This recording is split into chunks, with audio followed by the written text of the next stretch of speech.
Çfarë kërkon SPAK-u sa i përket 7 drejtuesve dhe zyrtarëve të Bashkisë së Tiranës?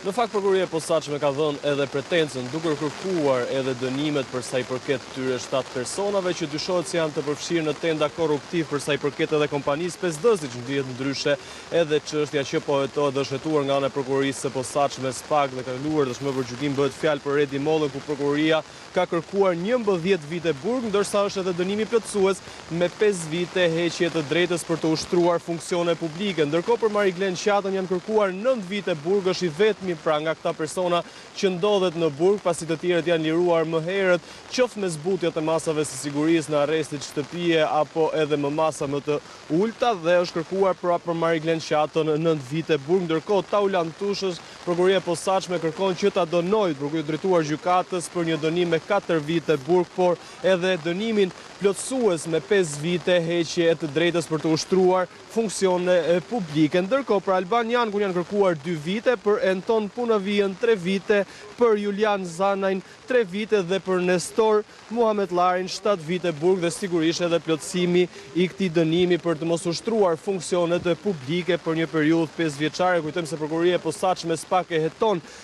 paktën 2 kryesorë që janë cilësuar 2 drejtorë të Bashkisë së Tiranës, Redi Mollë dhe Mariglen Qatën, duke i cilësuar si drejtorë de facto, pra të cilët ishin pas kompanisë 5D Construction, dhe nëpërmjet fadurave që bënin, pra manovra që bënin në Bashkinë e Tiranës, arrinin që të merrnin punë duke përfituar nga fondet e bashkisë, dhe që këto fonde shkonin në mënyrë të tërthot tek Mariglen Qatën dhe tek Redi Molla, ndërsa disa kohë më parë janë dënuar edhe pjesa tjetër për sa i përket pra dënimit që ka dhënë edhe gjykata e posaçme për pjesën tjetër të pandehurve që janë të përfshirë me dosjen 5D, pra Debora Keçi, Teuta Guri, Jetjon Mera dhe Ronald Xherazi, të cilët pra janë vënë në shërbim prove në një dënim të dhënë më herët, ndërsa këta persona të tjerë që ditën e sotme u dha pretenca janë qëndruar me procedura të zakonshme, dhe pritet që tashmë gjykata e posaçme të marrë vendimin nëse do të pranohet pretenca e dhënë dhe dënimi i kërkuar nga ana e prokurorisë së posaçme për këta persona, apo do të kemi edhe dënime të tjera ndoshta